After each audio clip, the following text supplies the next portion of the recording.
Hey everyone, this is Kelly, RC Mechanic, and today we're going to start the reinvention of the HG P407.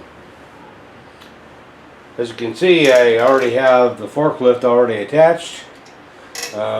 These are not exactly scale, but you know, I had the paracord here, so. One thing, the first thing we need to attend to is the wheelbase, and I don't know if you can see this. Maybe I can move it without. Alright, so the rear axle is a little bit too far forward, so what I need to do is move it back a little bit. So what I'm going to do is I'm going to take my junkyard forklift here and lift it off and see what we have to do to go ahead and move that back.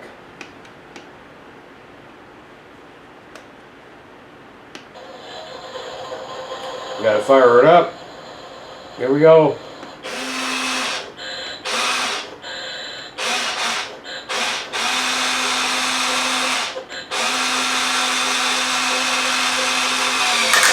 Yeah, that thing is so cool.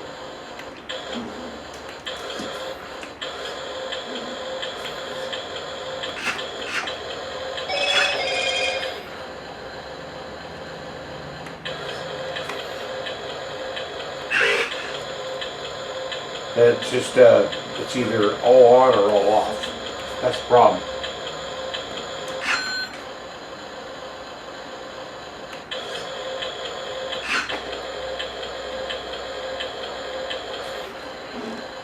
Okay, I'll lay it down a little bit.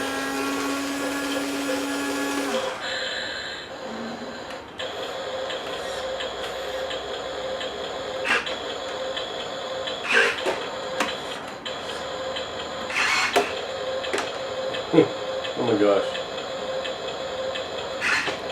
Oh! This bolt went off.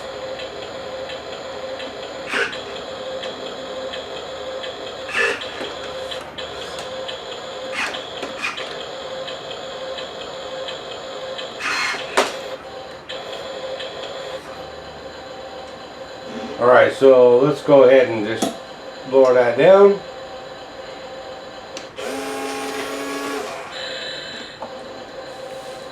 I'll move it out of the way, give it a little help.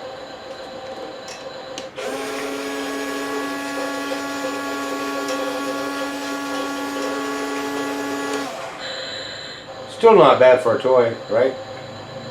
Alright, so it'll turn off here in a minute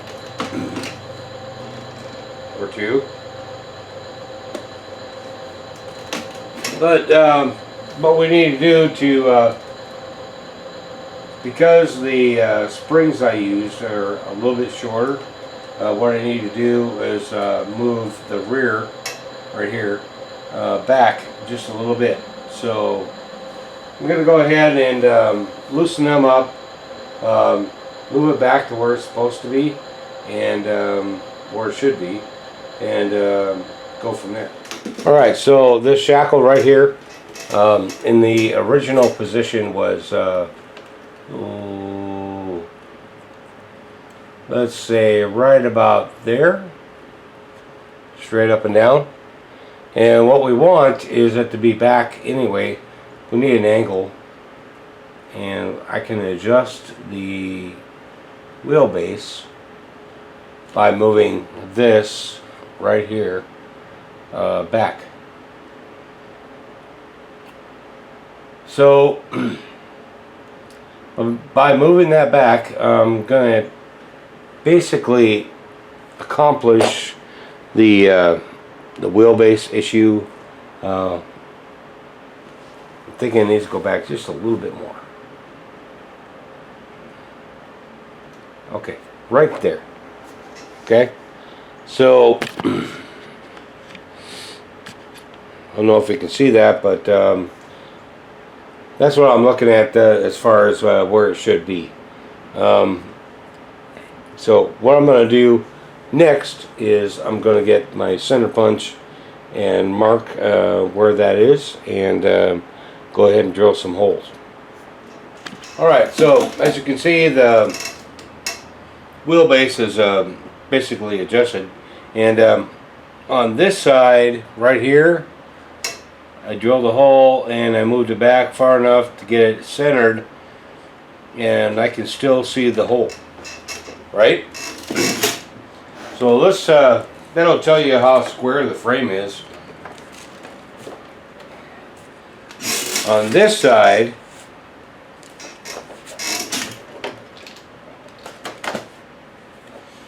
I moved it back about the same, and I cannot see the hole. So I had to move one side back farther than the other in order to get it lined up, and I did measure it, and it's right square on. So I guess something to keep in mind if you're going to do something like this yourself. Make sure that the frame is square. I did not. So next thing coming up with this truck would be lowering that body down to where it should be, because right now, because of the way the truck's made, and it's only because of that,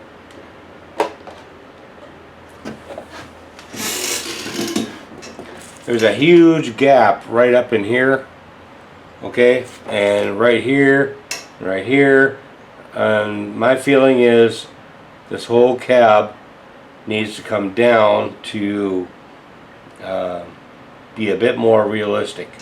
Once I get it where it should be, then I can go ahead and start fabricating wheel wells. It does not have a full drop bed, so I'll just put some wheel wells in there to compensate for that, but I'm not going to do that until after I get that body all set. The one thing about the HG P407 is it does not give you an option for adjusting the body. So basically what you see is what you get, or what you get is it. One of the two. But anyway, I hope you like this one. This is going to be ongoing, and like I say, it's going to be reinventing the HG P407. I'm not going to go any farther than that, because I usually change my mind, and y'all get mad at me because I changed my mind. So, but the next step will be lowering this body down, utilizing these two screw holes right here. Gonna make a bracket to mount to them, and I'm gonna do that on both sides. So if you like what you saw today, make sure you like and subscribe. Got like 150 videos for y'all to check out, so go ahead and do that. A lot of them have to do with this truck right here. So this is my $200 truck that's turned into a $1,200 truck. So can't give up on it now, right? So Sarcy Mechanics saying, go out and have fun.